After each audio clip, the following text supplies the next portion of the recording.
Hey, here we are, kind of bringing you into my build. Not halfway through, because heaven knows it's not halfway through. It's going to take a lot more than just the time I got on it. So, anyway, 1968 GMC Tilt Cab. I found it in a field by Van Wert, Ohio. Currently in southern Ohio, and I'm going to be turning this into my race car hauler. I drive a 1970 240Z in vintage racing, and I thought, what a better way to go to a track than with a 1968 GMC. So, in the middle of the build, I'll kind of show you the truck a little bit. Engine transmissions out, drive shafts out. All the electrical wiring has been pulled, and working on a little bit of rust, not a lot, and then cleaning the frame up. And working on other parts. So here we go. Let's take you back to the back of the thing. So what we had was a 617 gear in the rear. Is an old, had split rims, dual tires, and I'm replacing with this Dana 80. It's out of a Ford RV. I know, go ahead, you Ford people. I'm not a Ford person, but I'm putting a Ford rear end underneath there. But guess what? It's a Dana 80, so they use them underneath a lot of things. But it does say Ford. So, but anyway, with the 360 gear in it, or the 617 gear in it, I could only go about 60 miles an hour. 55 miles an hour was top speed with the 5-speed manual transmission that I had. So we're putting this in. It's going to be bass backwards. It's going to have brakes, disc brakes on the back and drum brakes on the front. Didn't want to mess with the front suspension, architecture, or anything like that. Just want to leave it like it is. So there it is. So it got emergency brake cable, which I'll end up hooking up to the original one that's in the cab. And we had to move the mounts.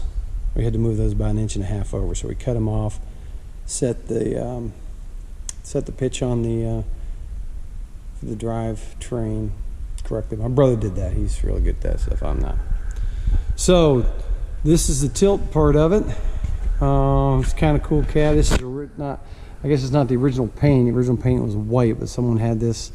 The guy that had this before me had it in a barn. He passed away, but he used to go to truck shows with it up in west Ohio.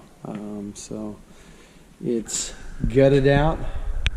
Today's plan is to clean and wash the frame as much as I can. Then I'm going to paint with KBS paint.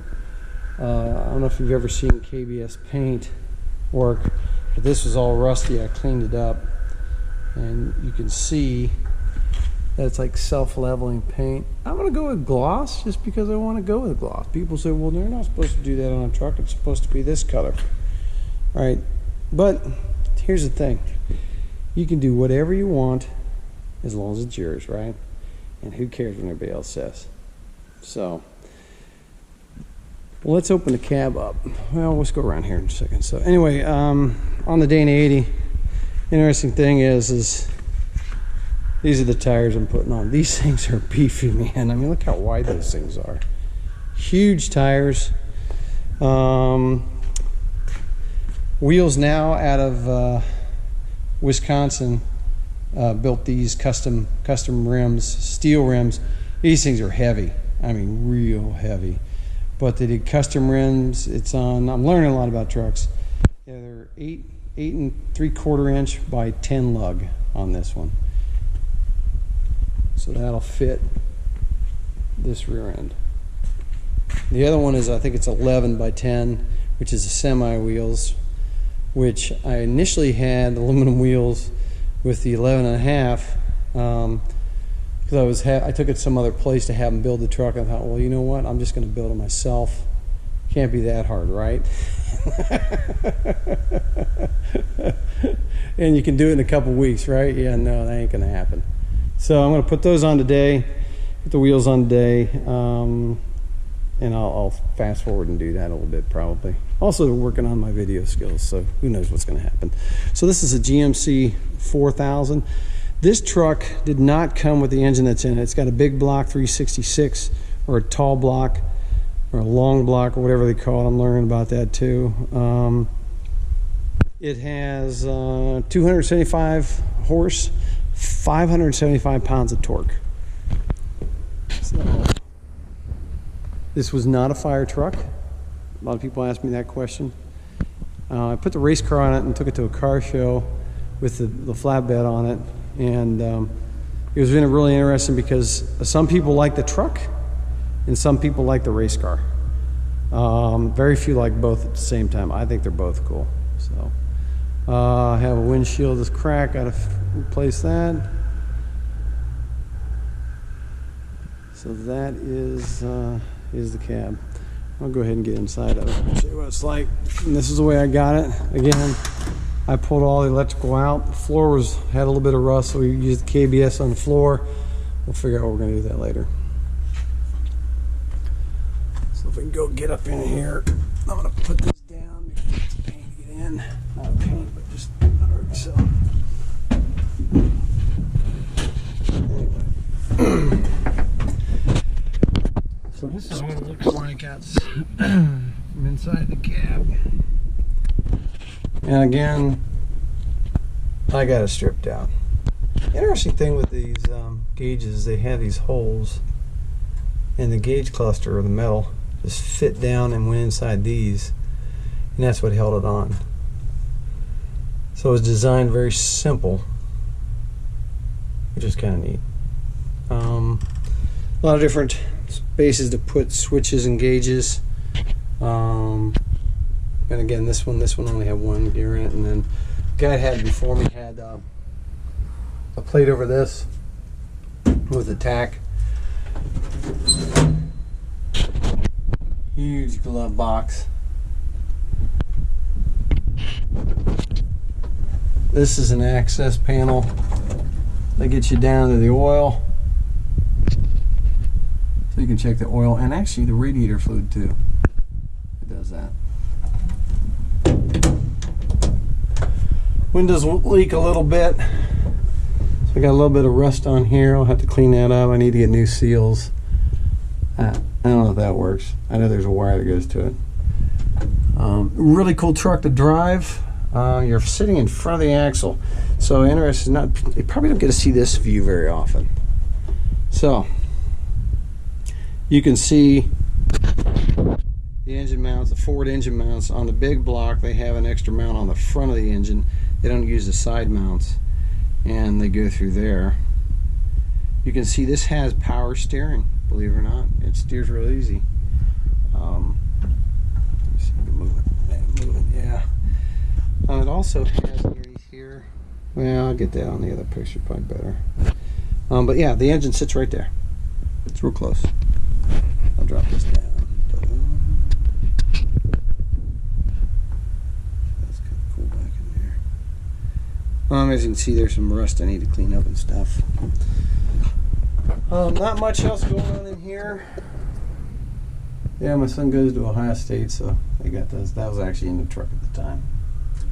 But going to be putting 3-in-1 gauges, Stuart Warner 3-in-1 gauges in this, one on each side. I think that's going to work. Yeah, that'll work. Put one here close and one over here. Going to rewire the truck. Don't know what I'm going to rewire it with. Could be painless wiring. I did my Datsun with a painless wiring kit. Quick wire, might use them for this truck. And then there's a place in Columbus, Ohio, it's called Haywire, and they do a lot of custom wiring. The pre-made wiring harnesses, it depends on which ones you get. I think that not the quick wire, but I think the guy at Haywire, he allows you to have terminals where you can run your wires to the box and then attach them instead of them already being done. I think that gives you a little bit more flexibility with where you want your wires to go, and you don't have to bundle up the ones you're not going to use. So that'll be a different time, different video, because I got to do all that too. So again, this is the inside of the truck. So let's get down. I go out forward.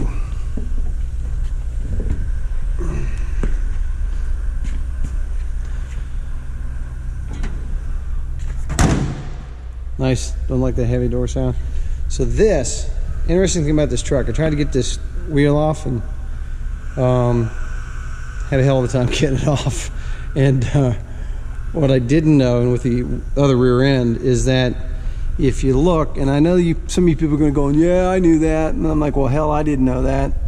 But if you look on the end of the stud, it's backwards. There's an L on there. And guess what the L stands for? Yep, if you guessed it, left-hand threads. So these are left-hand threads on these older trucks on this side, on the driver's side. And then on the other side,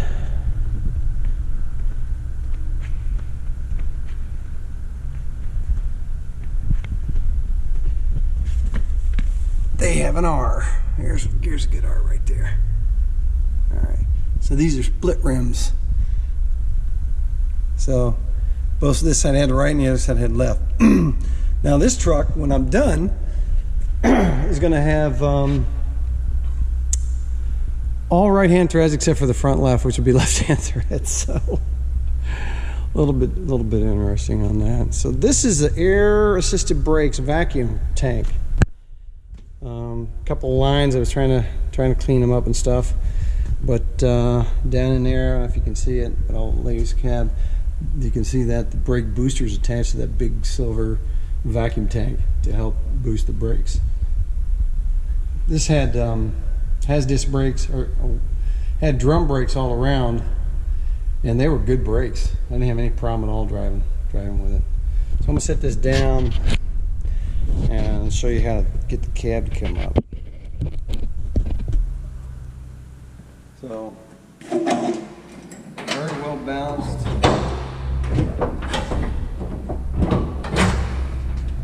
As you can see, you don't have to do much to it to get it to come up. There's insulation on the underside of it.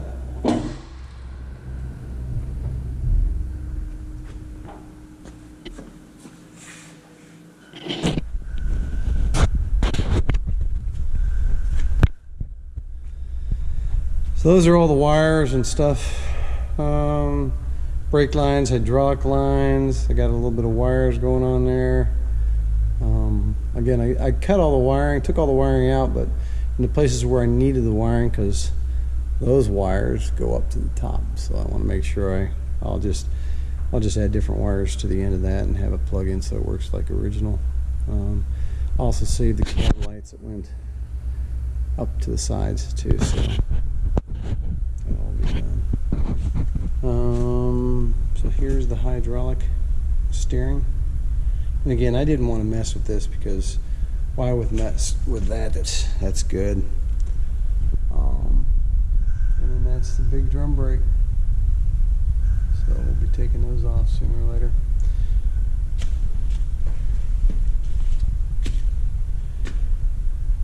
So that's the GMC truck. As I go along in this adventure, I will update you. Hopefully you can learn a little bit about these old trucks like I am along the way. The way I always figured, if some other human can do it, I probably can do it. So that's what I'm going to do. Plus, it helps if you have people that can help. My brother's a fabricator, so he can make anything. It's interesting. He cut these things. He's fantastic with metal. He cut those brackets and set the pinion angle in about 15 minutes. Of course, I had to do all the labor and cut those off, but he put those on, put the pinion angle, welded it, brought it over here from the other shop, and put it underneath there, and it fit right on. Amazing work that he does. So anyway, next is the wheels and tires. Oh, let me show you the front wheels. So we got custom rear, original rims on the front that are split rims. They always do a little workout in the area here. You should see the size of the radiator on this thing. The truck took me about a month to get it home. First 2 miles, ran out of gas, put gas in it, overheated. In a torrential downpour with tornadoes up in Van Wert area. Of course, I had to yell at my brother because the grass was going around in circles. So I had to get him out of where we were working on the truck in the pouring rain. And a couple other things. Replaced a water pump on the way down. Ended up being that this big ass radiator was plugged. So I took it to Radiator place in Columbus, Ohio, and they redid it, and they also put another row on it, so it's going to be cool even better. But it's a big. This is upside down, by the way. This goes in the frame. But these are the rims for the front. Again, the guys out of Wisconsin made those, and they look pretty good. So the race car is silver metallic, so that's going to match. But again, those are 6 lug, and you couldn't. And this is a 22.5 by 295 75R. Well, 22.5. So you can't get a solid rim. You have to have made, at least I did for this one, yeah, to fit the original front hubs on the GMC truck. So they did a good job. They look really good. They powder coated them. It's included in the cost. And we're going to put those caps. That's it. GMC cap.